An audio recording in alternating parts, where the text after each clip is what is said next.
What's going on, everybody? It's your boy Sirr Love from Phase 6. Here's another snippet from Chasing Greatness. Yo, Roddy, what's good, bro? Hey, what up, my guy? Chilling. Just got back to Atlanta. I've been here for about a week and a half.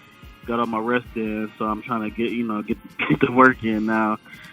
I dig it. You on them planes in this COVID, man?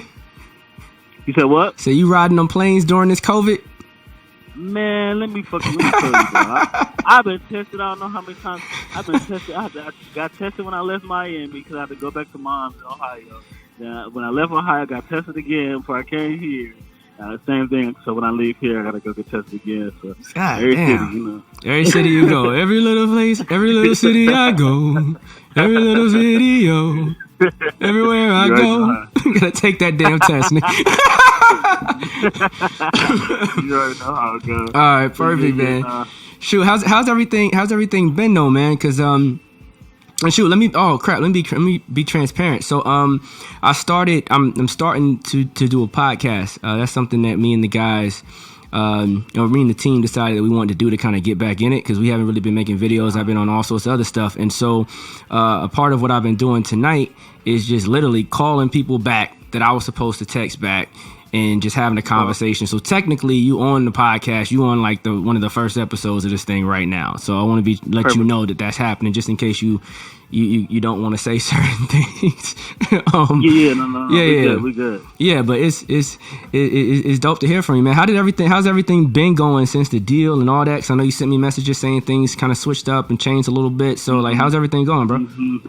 Yeah, appreciate it. Yeah, everything's going pretty decent. Just learning everything along the way as we're going. Most of the stuff we already know. It's just like small tedious stuff, that we kind of just learn from the mistakes and everything. Right. But right now the issue is more so just getting the support from the type of support from the label that we need or that we want. Right now we see it's not coming as we would like it to be. So now we're kind of more so on our own than anything. Right. So it's like, instead of crying and whining about it, it's like, okay, let me just go ahead, put my best foot forward and get ready for this release, do it myself, and then, hopefully they'll follow suit, follow back up. But yeah, right now that's where I'm at. All of our projects are done. Pretty much everything is finished. I just need to tie up loose ends, with production agreements and stuff like that. And then set up, stuff for a rollout and get everything going. Bet. I mean, that's the attitude. I mean, because that's everyone's story, right? Yeah, man, we signed, and the label don't want to do everything they want to do, and everything they said they was going to do. The craziest thing is artists be the main ones complaining about, man, the label ain't going to do nothing. Then artists become labels, and they become labels, right? They do the same thing, man. Exactly, bro. It's a part of the game, bro. Because I think what you realize when you're in the label position is the responsibility, the amount of money you got to spend, the risk that you're taking, the business. You invest in 10 acts and maybe only 2 pay out. It's like a venture capitalist play, And so what cats start doing is they're like, well, let's see who can bubble on their own, and then we'll invest in that versus just taking chances on everybody. But I mean, but where you are though, like where you at now? And I know you had hit me up talking about, I can't even see the message right now because I got it covered up by me calling you. But you said you said something about promotions or something. What's going on? Yeah, so no, I'm in Atlanta now, and I'm getting ready to drop. Well, I want to go ahead and drop everything. I just kind of wanted to see if I can pay you to help me prep for the release. Some people do like consultation fees and different things like that. I was just gonna see what was available to me because I kind of just want to just have a conversation so I can expand on everything and just make sure I'm as prepared as possible for this release. Before I go ahead and press the button on it. Yeah, I mean, we can figure something like that out. It depends. Like my bandwidth is mad crazy. So it just really depends. But I mean, like let's see how much we can knock out now in the moment, because for me it's, I want to see you win. So like, I mean, what do you have structured right now? Okay. So right now we're working with like 3 to 4 producers. 2 of them are family members, so we don't really have to pay too much out for them. One producer I have, he's signed to Atlantic, but he signed to Atlantic in the middle of our project, our production. So when we first started, he didn't have a manager. We was able to work with him and get the license for productions and stuff like that fairly cheap. But now since he's with Atlantic and we didn't choose those beats we wanted, now he's charging an arm and leg. So that kind of what publishing company did he go with? I'm not sure that the name of the company. I know right now he's through somebody that's parent through Atlantic. So okay, yeah, I know where he's at. I have to speak to his. So I had to speak to his management, and that pretty much kind of threw the deals off because when we first initially spoke, it was about 8 months ago once we first started, and the deals were a lot affordable. So then, I was able to pay for that then, but now with what he's asking, I can't pay for it. And the label, like I said, the label, they're not really helping us. I'm still paying everything out of pocket, so it's mostly feeling like I'm kind of independent at this moment. So I don't know if I should, restructure. Initially, me and my artist Bars were going to be releasing his first project on his birthday, which was a week and a half. And now it's like, okay, since he wants us to come up with this $5,000 budget, it's like, okay, we need to rethink things. All right, so let's go back. Let's go back before we even get into numbers and whatnot. So you got a project and you're trying to get records cleared, like through the producers and now through the label for this one producer, right? And right. So before you can release the project, you are currently concerned about clearance of these records. Is that accurate or inaccurate? Right, that's right. That's accurate. All right, and so is that currently holding up your project? Yes. Okay, and so your process now is you're seeking to get the records cleared, but now they've changed the price of the records. Correct. All right, and this is through his new management, or this is through the publishing company that's changing the price? I'm not sure the logistics. He shot me his management information. They told me basically since he's new with a new publisher or I guess with a new company, everything had to be restructured. Well, call him up, man. This is a relationship play. You got to call him up, man. You got to call them up. You might have to fly out there. You might got to wine and dine these cats. You got to create a relationship because you don't know these cats, right? And you gotta build off the energy, and you gotta get the producer to build off the energy of like, yo, we already started something. Let's finish what we started. Let's do some paperwork where we can make the payments heavy on the back end if the front end is an issue. But we already started something. We already had something moving. Let's not put a wrench in the plan because honestly, you're gonna end up pulling the records. Like, don't threaten him with we're gonna pull the records. But in the situation that you're in, the label's not 100% funding it until you hit certain milestones. I'm pretty sure they gave you milestones. When you do this, we'll do that. When you do this, we'll do that, right? So in the process of you trying to hit those milestones, all the capital that you have, you're going to need toward promotions. Therefore, he's going to have to eat on the back end. And you're going to have to figure out a way that's going to make it make sense, or you're going to have to pull the records. And that's just something that he's just going to have to learn as a producer, as a part of it. Hopefully those records aren't core to the project, or you're going to have someone come in and restructure it. But, you need to have you need to build a relationship with the managers, have a conversation with the managers, and that's, and negotiate how you can move forward, or at least get the rate to a place where it's feasible for you to move forward, right? Because at this point, the artist no longer has power, but the artist does have the ability the producer does have the ability to sway the conversation. The producer, if he's a good business person, his job is to look at you in the face and say, yeah, man, I don't know what's going on. My managers are trying to figure it out, man. But, bro, we got to make this happen. Boom, boom, boom, boom, boom. And then go behind your back, talk to his manager and say, hey, man, I love them boys, but they got to pay me. Right? Right. Like, that's the business of a creative. The creative can't ever break the relationship. So no matter what he's telling you, you don't know if it's authentic or not. So you want to try to shore up your relationship as much as you can with him. Mind you, anything you've done in the past to allude to the idea that you got a crazy bag is going to hurt you right now. And this is one of the things that I try to tell everybody, like, don't go out there flexing, especially when you sign this down the third. Don't flex, because the moment you flex and everyone think you got it, they coming for it. Now they want it. Right. So if you've already given them that energy, then you might lose them records, or you're going to buck on it, drop it, and deal with the legal afterward. Because at the end of the day, they can do cease and desist, pull the record, this down the third. You can pump it on SoundCloud or some other platform. They'll pull it from there too. I mean, it depends on how aggressive they want to be. But if the record is barely doing anything, they may not be as aggressive at stopping it. But if the record goes stupid, they're gonna let it grow, and then they're gonna come back and sue you for everything you got. So you gotta play this delicately. Your best bet is to schmooze with management, build the relationship, structure a long-term deal, guarantee placements on later projects. If the songs are that fucking important, guarantee song, give them a song deal on the next project. It wouldn't be a song deal, but it's like a song deal. Like give them opt-ins on the next project. Like, yo, I guarantee you 3 on the next project.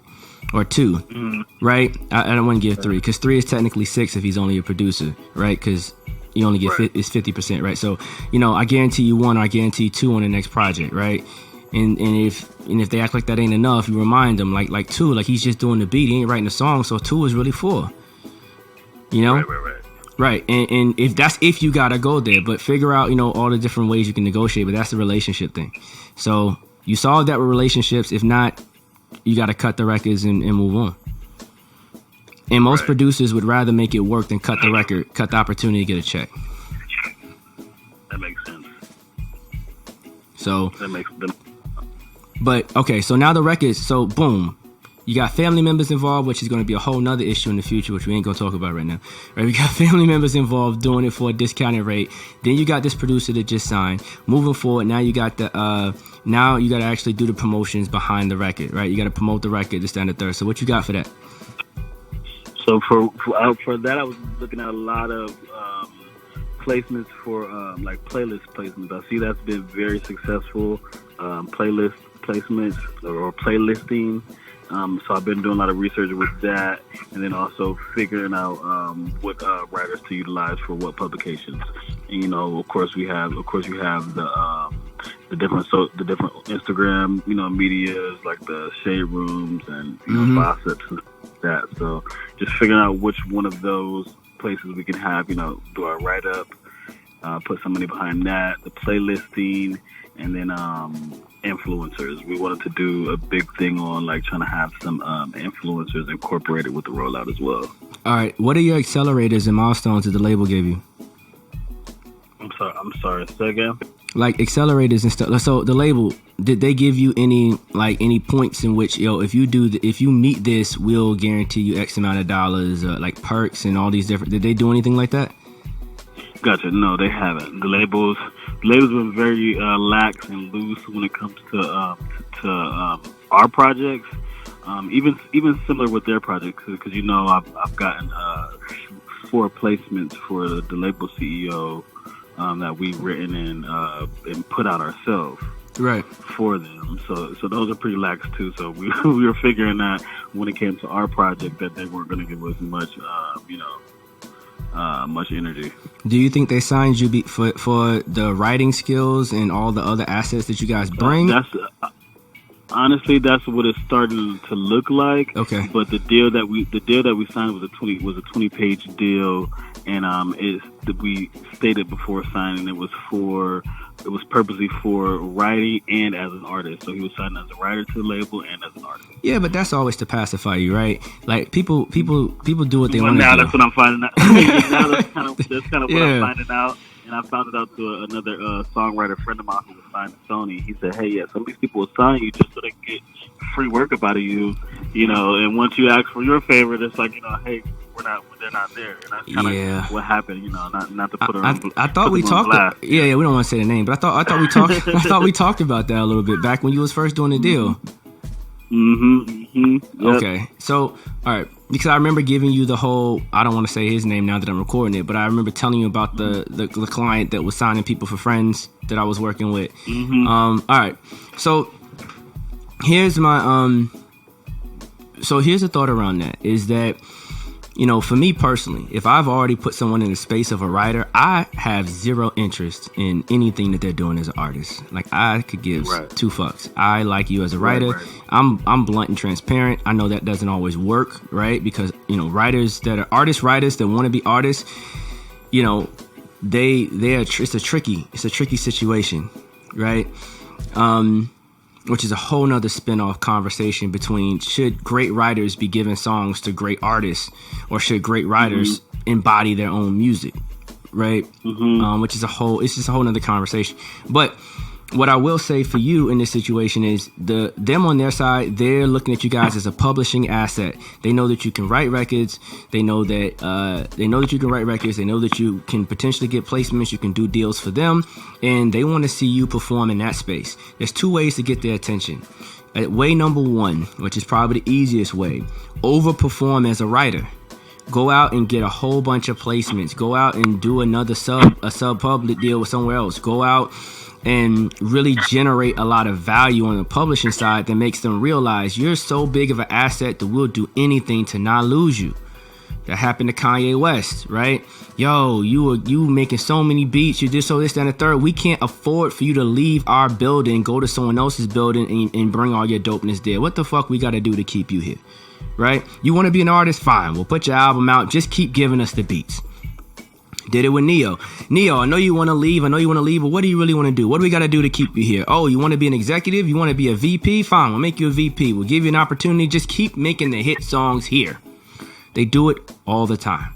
Most of the times when you see a creative person in a position, in a powerful position, Jay-Z, right? When he had the Def Jam situation, like when you see a great creative, whether it be a producer, a writer, or artist, in a leadership position from a business side, the record label is typically to pacify and hold them. And it also happens in these types of situations, in smaller situations. It's the same ecosystem. So how do you win? You overperform the expectation to force them to give you what you want, or you go out and perform in the area that they did not give you credit for, which then creates a competitive environment for where they have to, work a little hard to retain you, right?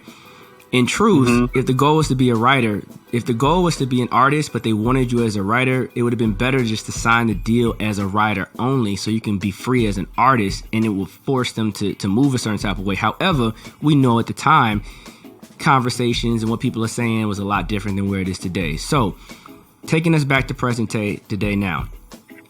You are focusing on the latter of the two options, where you're saying, hey, we're going to break this project on our own. We're going to show you how hot it is. We're going to show you that there's a market for this, and you're going to want to be interested. You're pretty much out there by yourself doing this. So, because they don't believe. If I was them, I wouldn't believe. If that was my view, right, I wouldn't believe. So, in this situation, there's no accelerator, there's no opportunity, there's no milestones. You got to go out there, generate X amount of dollars, and make them turn around and go, whoa. Like, you're going to have to get 6 figures before they look up. Right? Right, which means you're going to need, about 100, about 6 million? 6 million? No. Don't let my math isn't working right now. But you're going to need quite a few million plays to get there. Right? Whatever, 4,000 times.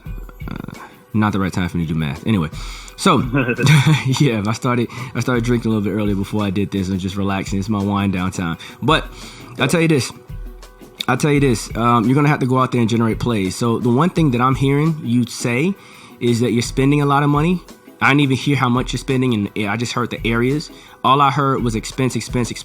I didn't hear anything about revenue, which is a huge mistake. I used to make it myself back in the day, and it's just a huge red flag.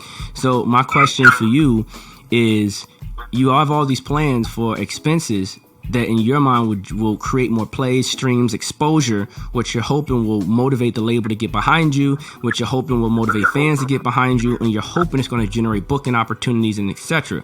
But you need a direct correlation between the amount of money that you spend and the amount of money that you make. You need a direct goal plan. If I spend this, my goal is to acquire that.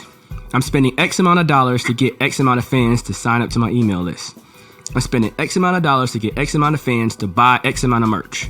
I'm spending X amount of dollars. So you need to tie all of your plans to an outcome. Right now, all of your plans are tied to exposure. Exposure don't pay the bills.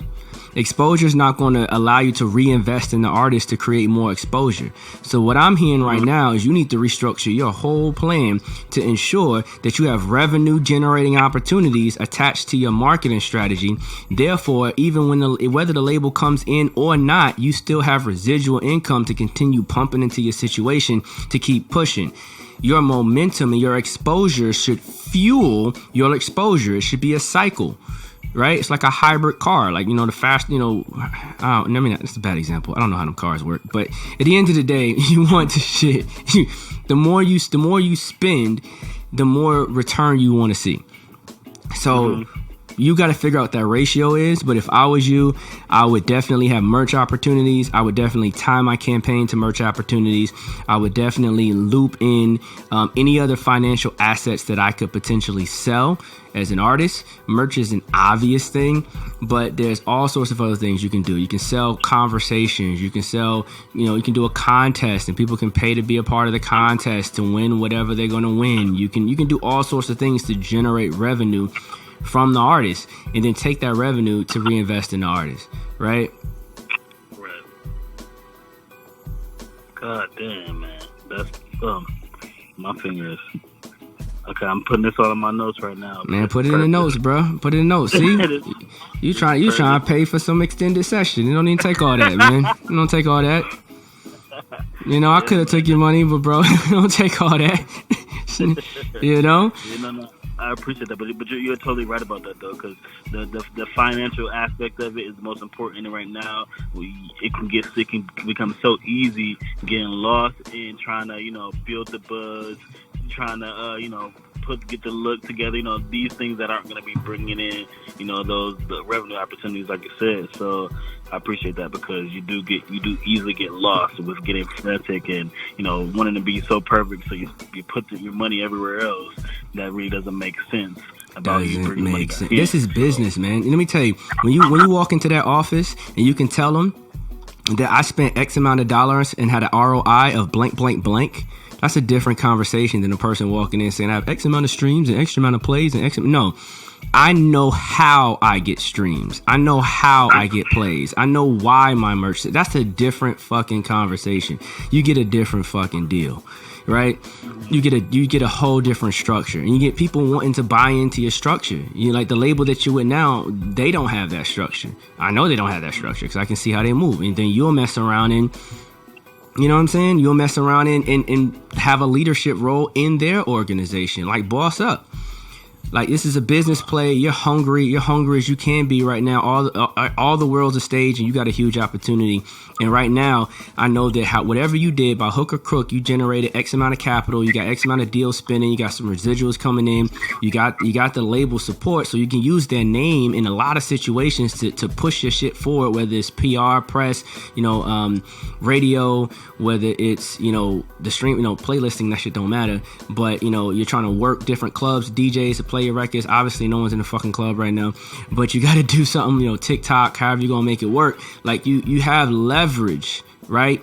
Even if they hop in the video with you, like, there's a lot of leverage, but you got to figure out how to turn that leverage into capital, because if you're not turning leverage into capital, then you're not a business. A business invests money to make money. If you're investing money to make fans, I mean, not fans, if you're investing money to get impressions, to get exposure, to get plays, all these different things, you're not a business. You're a hobbyist that spends a lot of money on their hobby. Like a person that goes fishing and people spend hundreds of thousands of dollars fishing, right? That shit ain't making you no money. You just catching fish.